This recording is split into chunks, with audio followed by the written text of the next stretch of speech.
Tu as d'un côté l'attraction et de l'autre côté la compatibilité. Attraction, compatibilité. Dans les relations sentimentales, l'attraction est largement mise en avant, déjà d'un premier temps parce que c'est la première chose qui est en train de se passer. Cette chimie, ce côté invisible de la connexion. On se rencontre, je sens de l'énergie positive, du charisme, une belle connexion au niveau des partages en termes de communication, qu'ils soient verbaux aussi et non verbaux. En bref, ça se passe bien dans ce rendez-vous et même ces premiers rendez-vous, mais nous ne connaissons pas encore. C'est le pouvoir de la première impression, de l'ancrage émotionnel. Ce qui nous reste comme empreinte de ce premier rendez-vous, de ces premiers instants. Et cette empreinte, c'est au niveau de la relation, de la rencontre à l'autre, comme notre ADN, comme notre sang. C'est gravé en nous, ça fait partie de nous. L'attraction, c'est l'émotion instantanée. Si cette émotion instantanée est très forte, intense, elle va rester à l'intérieur de moi et à chaque fois que je vais penser à lui, à chaque fois que je vais me connecter à lui, même en termes de messages d'échange, je garderai avant tout cette émotion agréable associée à lui et d'une certaine manière, consciemment mais surtout inconsciemment, j'ai envie de revivre cette émotion. Je suis déjà addict à ce sentiment positif. Ça, c'est l'attraction. De l'autre côté, il y a la compatibilité, complètement sous-estimée, mais qui pour moi est la chose la plus importante parce que là, on n'est plus sur l'émotion instantanée, le côté empreinte émotionnelle. On est sur la raison, on est sur la réflexion, on est sur ce qui va nous permettre de nous relier vraiment dans la durée. La compatibilité, c'est la similarité. Sur quoi on se relie? Nos valeurs peut-être, qu'est-ce qui est important à nos yeux?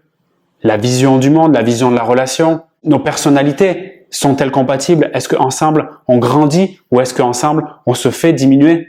La compatibilité, c'est aussi nos centres d'intérêt, nos passions réelles, ce que nous faisons et ce que nous aimons vraiment, pas ce qui nous a permis de nous connecter instantanément, émotionnellement, dès les premiers rendez-vous et dès les premiers instants. Ce qu'on peut dire qu'on aime, mais qu'on fait pas forcément dans les faits. Dans la compatibilité, il y a la notion de temporalité. Oui, il faut du temps partagé, du vrai temps ensemble de qualité pour voir, vérifier même, j'oserais dire, si ce qui a été mis sur la table est vrai. La compatibilité n'est justement pas compatible avec le mensonge émotionnel, c'est-à-dire ce que nous nous sommes partagés dès le début, qui était là pour qu'on se séduise, pour qu'on se plaise, mais qui n'était pas vrai pour moi. La passion que j'ai, ma vision de la relation. Par exemple, s'il m'a dit qu'il a juste envie de passer du bon temps parce qu'il ne sait pas trop comment se positionner après son divorce, mais qu'au fond de moi, je veux me mettre absolument avec un homme maintenant parce que c'est important pour moi de construire une famille, nous avons concrètement, et c'est important d'être près de la réalité, une différence de vision, donc un problème de compatibilité.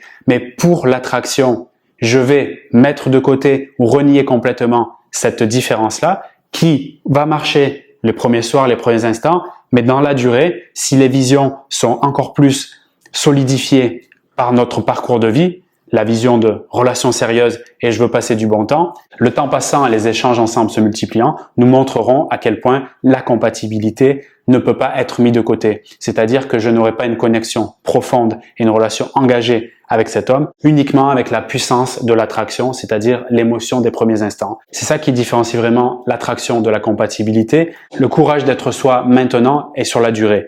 Et j'oppose pas l'attraction et la compatibilité, je dis même mieux, l'attraction et la compatibilité ensemble, c'est-à-dire la forte émotion ancrée en moi, le souvenir positif de toi, plus une réelle compatibilité ensemble, c'est l'équation magique pour une relation solide et durable. Mais négliger la compatibilité, c'est-à-dire ne pas me montrer tel que je suis, ou bien me suradapter à qui il est, juste parce que j'ai eu une belle attraction, une belle chimie, cette connexion forte, émotionnelle dès le début, c'est se leurrer, c'est être dans l'illusion, et être dans l'illusion, c'est perdre la relation, mais c'est surtout se perdre à tous les coups. Par rapport à ta relation, à la situation que tu vis maintenant, si tu as envie d'avoir un peu plus de clarté sur ces deux notions et surtout comment les mettre à profit pour voir si vous avez une belle compatibilité dans les faits, je t'invite à réserver un appel découverte, c'est totalement offert, le lien est dans la description de cette vidéo. Et si tu veux travailler en autonomie pour améliorer la connexion avec l'homme qui t'intéresse, je te recommande vivement de sélectionner dans la description de cette vidéo le programme Connexion Profonde, où on verra ensemble les 4 grands piliers pour solidifier ce que j'appelle le pont de la connexion et à terme avoir une relation qui est solide, stable et durable. Tous les liens sont dans la description de cette vidéo. Je te souhaite une belle journée ou une belle soirée. À très bientôt.